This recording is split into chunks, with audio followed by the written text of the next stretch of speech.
Hello friends, good morning. Maths fun के नए video में आपका स्वागत है। आज हम बात करेंगे द्विघात समीकरण के बारे में।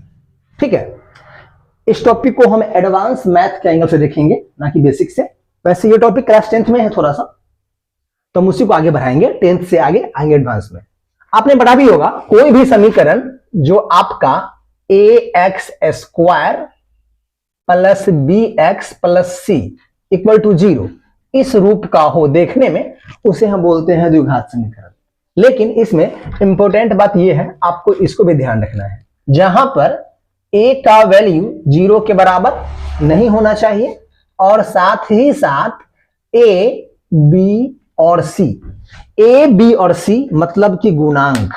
a, b और c मतलब क्या हुआ? गुणांक। ये जो गुणांक है आपका, ये गुणांक a, b और c हमेशा वास्तविक संख्या होना चाहिए।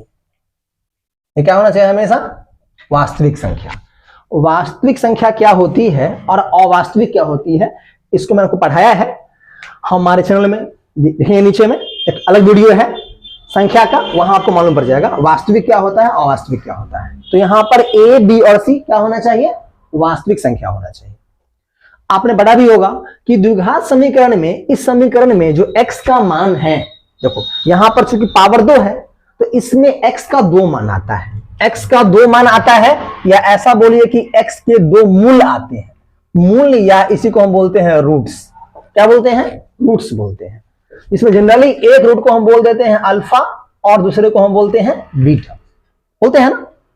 देखिए, वैसे इस द्विघात समीकरण का जो मूल है, जो अल्फा बीटा है, वो अल्फा बीटा कैसा होगा, क्या होगा, ये किस बात पर डिपेंड करता है? आपने पढ़ा होगा, वो डिपेंड करता है विवेचक पे। किस पे? विवेचक पे, जिसको शॉर्टकट में हम डी भी कहते हैं, डी डिस्क्रिमिनेंट। और ये डी हमारा क्या होता है? ये डी हमारा होता है बी स्क्वायर माइनस 4ac के बराबर। देखिए, आपने 10th में पढ़ा होगा, जब इस डी का मान 0 से बड़ा आ जाए, मतलब कि पॉजिटिव में आ जाए। जब इस d का मान 0 के बराबर आ जाए और जब इस d का मान 0 से छोटा आ जाए, मतलब कि नेगेटिव में आ जाए। आपने क्या पढ़ा होगा कि d का मान 0 से बड़ा आ जाए तो इस द्विघात समीकरण का जो x का मान होगा, जो अल्फा बीटा होगा, वो वास्तविक संख्या होगा। क्या होगा? वास्तविक। अल्फा बीटा का मान वास्तविक आएगा और साथ ही साथ वास्तविक और असमान। क्या होगा? वास्तविक और असमान होगा। मतलब कि अल्फा का वैल्यू अलग, बीटा का वैल्यू अलग। मतलब यहां पर alpha not equal to beta होता है। जब डी पॉजिटिव हो, जब डी 0 के बराबर हो, तो यहां पर क्या होता है? यहां पर भी अल्फा बीटा का मान वास्तविक संख्या ही होता है, लेकिन यहां पर वास्तविक और समान होता है। मतलब अल्फा किसके बराबर होता है? बीटा के बराबर होता है। ठीक है, अब देखिए, लेकिन मेन कॉन्सेप्ट यहां पर है जो हम अक्सर छोड़ देते हैं। डी का मान जब 0 से छोटा आ जाए, नेगेटिव में आ जाए, तो उस केस में क्या होता है? उस केस में अल्फा बीटा का मान अवास्तविक संख्या होती है। अवास्तविक मतलब इमेजिनरी नंबर। ठीक है, अवास्तविक। और जब भी अवास्तविक आएगा तो अल्फा बीटा का मान हमेशा असमान होगा। हमेशा क्या होगा? असमान। किसी भी द्विघात समीकरण में अगर डी का मान, विवेचक का मान माइनस में आ गया, मतलब इस अल्फा बीटा का मान क्या होगा? अवास्तविक संख्या होगा। और जब भी अवास्तविक होगा तो वो हमेशा किसमें होगा? असमान होगा। कभी भी दोनों बराबर नहीं होगा। मतलब हमेशा अल्फा बीटा क्या होगा? हमेशा असमान ही होगा। अब यहां देखिए, हम समझते हैं, पहले हम थोड़ा सा इन दोनों को समझते हैं। वैसे मेन कॉन्सेप्ट यहां पे है एडवांस वाला, थोड़ा यहां समझ लेते हैं। देखिए, कई बार क्या होता है कि हमारा डी पॉजिटिव आता है, डी 0 आता है। ऐसे दो केस में अल्फा बीटा का मान हम निकाल सकते हैं, कर सकते हैं ना। देखिए, अब जी पॉजिटिव है तो प्लस में, तो प्लस में डी कुछ भी हो सकता है। अब यहां पर कुछ खास बात देखना है आपको, अभी हम इसका डिस्कस कर रहे हैं। ठीक है, देखिए, जब किसी भी समीकरण में डी का मान निकालते हैं और अगर उस डी का मान, अगर वो डी का मान परफेक्ट स्क्वायर नंबर नहीं आया, क्या नहीं आया? अगर डी का मान मान लीजिए स्क्वायर नंबर आ गया, जैसे मान स्क्वायर नंबर कहने का मतलब क्या हुआ, 4 आ गया, 9 आ गया, 16 आ गया, 25 आ गया। डी का मान अगर स्क्वायर नंबर आएगा, इसका मतलब क्या होगा, इसका मतलब ये होगा कि यहां पर जो अल्फा और बीटा का मान है, अल्फा और बीटा का मान है, वो परिमेय संख्या आएगा। क्या आएगा, परिमेय संख्या। अल्फा बीटा का मान किसमें आएगा जी, परिमेय संख्या में आएगा। लेकिन अगर इसी डी का मान स्क्वायर नंबर नहीं आया, D not equal to square number, अगर डी का मान स्क्वायर नंबर 9 आए, जैसे मान लो डी का मान 3 आ जाए, 5 आ जाए, 7 आ जाए, 8, 10 ऐसा आए, अगर डी का मान परफेक्ट स्क्वायर नंबर नहीं आया, तो वैसे केस में क्या होगा, वैसे केस में अल्फा और बीटा का मान जो होगा हमेशा अपरिमेय संख्या होगा। क्या होगा, हमेशा अपरिमेय संख्या होगा। अब एक और बात देखिए, ध्यान देना है। कई बार क्या होता है, क्वेश्चन में ऐसा भी होता है, देखिए अल्फा और बीटा, यहां पर अल्फा और बीटा जो एक्स का दो मूल है, दो रूट्स है, उसका नेचर, उसका प्रकृति हमेशा एक समान होता है। एक समान होता है कहने का मतलब यह हुआ कि अगर अल्फा परिमेय संख्या आएगा, अगर एक रूट परिमेय संख्या है तो दूसरा भी क्या होगा, परिमेय संख्या होगा। द्विघात समीकरण में अगर अल्फा परिमेय संख्या है तो बीटा भी क्या होगा, परिमेय संख्या ही होगा। अगर इसमें मान लीजिए कि अल्फा अपरिमेय संख्या है, अल्फा क्या है, अपरिमेय संख्या है, तो बीटा भी क्या होगा, बीटा भी अपरिमेय संख्या ही होगा। बीटा भी क्या होगा, अपरिमेय संख्या ही होगा। इसमें और बात समझने को है। जैसे मान लीजिए कि यहां पर खास बात क्या है, हम इसका बात करते हैं अपरिमेय के बारे में। जैसे मान लो कोई इक्वेशन है, किसी भी समीकरण में अगर अल्फा का मान अपरिमेय संख्या, मतलब किसमें, जनरली रूट के फॉर्म में होगा। मान लो कि अल्फा का मान कुछ ऐसा है, अल्फा का मान a प्लस रूट बी है। अल्फा का मान क्या है, a प्लस रूट बी है। अगर अल्फा का मान ये है तो बीटा का जो मान होगा इसका कॉन्जुगेट होगा। कॉन्जुगेट होगा मतलब क्या होगा कि बीटा का मान हमेशा, अगर alpha a plus root B है तो बीटा का मान हमेशा a माइनस रूट बी होगा। हमेशा क्या होगा, a माइनस रूट बी होगा। और अगर मान लीजिए कि अल्फा का मान ही ऐसा है, a माइनस रूट बी, अगर अल्फा माइनस में है तो बीटा क्या होगा, ये बीटा प्लस में होगा, a प्लस रूट बी होगा।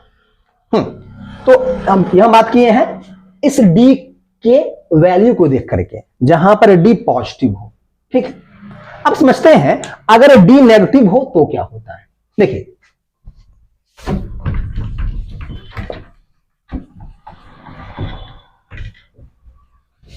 मान लीजिए हमारे पास एक समीकरण है, इसमें d क्या है, 0 से छोटा। d क्या है, 0 से छोटा। देखिए अगर d 0 से छोटा है तो वैसा केस में हम क्या मान लेते हैं कि अल्फा बीटा जो इस समीकरण का मूल है वो कौन संख्या होगी, अवास्तविक संख्या।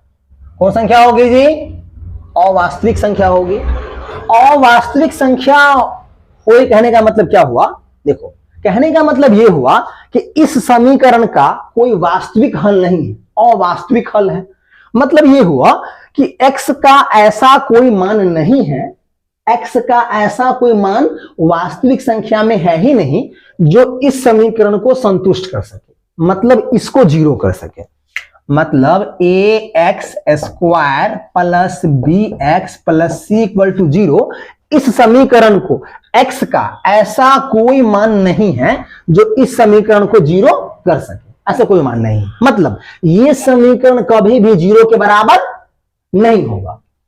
जैसे एग्जांपल के लिए मान लीजिए आपको मैं दे रहा हूं, ये आपका है x square plus x plus 1 equal to 0, ये आपका समीकरण है। अगर आप इसमें d का मान निकालेंगे तो b स्क्वायर b1 है, 1 माइनस 4 1 1, 1 का स्क्वायर 1 माइनस 4 कितना आ गया, -3। यहां पे d नेगेटिव आ गया है ना, तो इसका d नेगेटिव आ गया है। इसका मतलब क्या हुआ कि अब ये समीकरण जो है ना कभी भी जीरो के बराबर नहीं होगा। आप इसमें x का मान कोई भी वास्तविक संख्या डालिए, जीरो होगा ही नहीं। कोई भी, इसको जीरो करने के लिए हमें क्या पुट करना पड़ेगा, अल्फा बीटा का मान अवास्तविक, इमेजिनरी नंबर। देखिए मतलब वास्तविक के लिए जीरो नहीं होगा। अगर ये वास्तविक के लिए जीरो नहीं होगा तो क्या होगा, जीरो नहीं होगा मतलब क्या होगा, या तो जीरो से बड़ा होगा या जीरो से छोटा होगा। अब इस बात पे कैसे करें डिसाइड कि इस समीकरण का मान जीरो से बड़ा हो या छोटा हो। देखिए वो इस बात पे डिपेंड करता है कि समीकरण में ए का मान क्या दिया हुआ है। यहां पे ए, अगर इस ए का वैल्यू जीरो से बड़ा है, अगर इस ए का वैल्यू जीरो से बड़ा है तो इस पूरे समीकरण का वैल्यू भी क्या होगा, हमेशा जीरो से बड़ा होगा। यहां पर देख रहे हैं आप ए का वैल्यू क्या है, 1 है। क्योंकि यहां पर a इक्वल टू 1 है जो जीरो से बड़ा है, मतलब इस समीकरण का वैल्यू हमेशा पॉजिटिव ही होगा। इसको आप कभी भी जीरो के बराबर नहीं कर सकते हैं, ना जीरो से छोटा कर सकते हैं। आप चाहे तो इसमें x का मान कुछ भी डाल लीजिए, हमेशा प्लस नहीं आएगा। और वैसे ही अगर a का मान जीरो से छोटा हो, a क्या हो, जीरो से छोटा हो, तो वैसे केस में आपके इस समीकरण का जो वैल्यू होगा हमेशा जीरो से क्या होगा, छोटा होगा। ध्यान दीजिएगा, पहले डी नेगेटिव हो जाए उसके बाद की हम बात कर रहे हैं। जब डी नेगेटिव हो जाए, जब डी क्या हो जाए, नेगेटिव हो जाए, अगर डी माइनस में आ जाए उसके बाद अगर डी माइनस में आया, इसका मतलब यह है कि यह समीकरण कभी भी जीरो के बराबर नहीं होगा। मतलब क्या, जीरो से बड़ा या छोटा। अगर ए का वैल्यू जीरो से बड़ा है तो इस पूरे समीकरण का मान भी जीरो से बड़ा आएगा, हमेशा बड़ा आएगा। और अगर ए का मान छोटा है तो इस पूरे का मान क्या आएगा, जीरो से छोटा आएगा। तो आप इसमें देखिए कि यहां पर आपको दिख रहा है ना, यहां पे डी नेगेटिव है और ए 1 है, चूंकि जीरो से बड़ा है, तो इस पूरे समीकरण का मान x square plus x plus 1 हमेशा क्या होगा, जीरो से बड़ा ही होगा। ओके, इस कॉन्सेप्ट से जुड़ा हुआ एक क्वेश्चन है, आप समझिए उसको और इसका आंसर कमेंट बॉक्स में देंगे। आपके पास एक इक्वेशन है, वो x square minus x minus 1, ये आपका इक्वेशन है, सॉरी प्लस 1। आपको बताना है इक्वल टू 0 कि इस समीकरण का अल्फा बीटा क्या होगा। अल्फा बीटा क्या होगा, वास्तविक होगा या अवास्तविक होगा, या फिर यह समीकरण हमेशा जीरो से बड़ा जीरो से छोटा। इस समीकरण के बारे में आपको बताना है, ठीक है। ऐसे ही और टॉपिक को समझने के लिए हमारे चैनल को सब्सक्राइब करें, शेयर करें और दोस्तों को भी बताएं। Thank you.